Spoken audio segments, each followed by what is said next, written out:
Hello बच्चों, मैं मंजू पाठक। मैं आप लोगों को आज कारक प्रकरण के अंतर्गत करण कारक अर्थात तृतीया विभक्ति के विशेष प्रयोगों के बारे में बताऊंगी। पिछले वीडियो में मैंने करण कारक से संबंधित कुछ नियमों के बारे में आप लोगों को बताया है। तो चलिए शुरू करते हैं अगले नियम से। नियम है ऊन वारण प्रयोजनार्थेषु तृतीया, अर्थात ऊनवाचक का अर्थ है हीन, रहित, शून्य आदि ये सब भाव छुपे हों। वारणार्थक यानी अलम, कृतम, किम आदि शब्द जिनसे किसी काम का निषेध किया जाना हो पता चले। और प्रयोजनार्थक शब्दों के योग में तृतीया विभक्ति होती है। उदाहरण से समझते हैं। धनेन हीनः, यहाँ धन से हीन, यहाँ हीन भावना है और इसलिए यहाँ धन में तृतीया विभक्ति लगी है। विवादेन अलम, विवाद से मना किया जाता है, विवाद के लिए निषेध किया गया है, इसलिए यहाँ पे विवाद में तृतीया विभक्ति लगी है। कलहेन किम, उसी प्रकार से किम के अर्थ में तृतीया विभक्ति। तत्र गमनेन किम प्रयोजनम, अर्थात यहाँ प्रयोजनार्थक शब्द है, प्रयोजन जाने का प्रयोजन क्या है, इस तरह से गमन में तृतीया विभक्ति का प्रयोग हुआ है।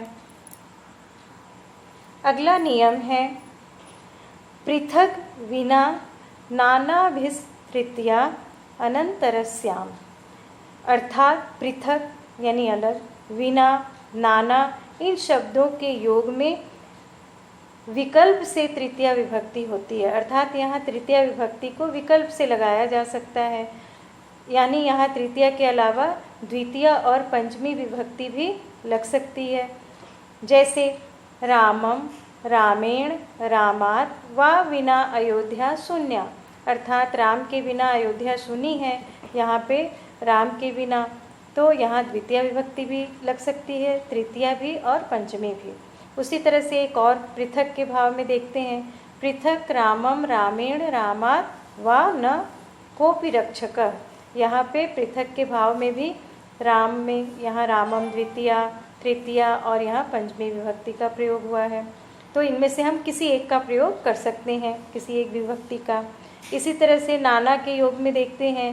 धनम द्वितीया, धनेन तृतीया, धनात् पंचमी वा नाना न सुखम, अर्थात इन तीनों में से किसी एक विभक्ति का प्रयोग कर सकते हैं हम नाना के अर्थ में।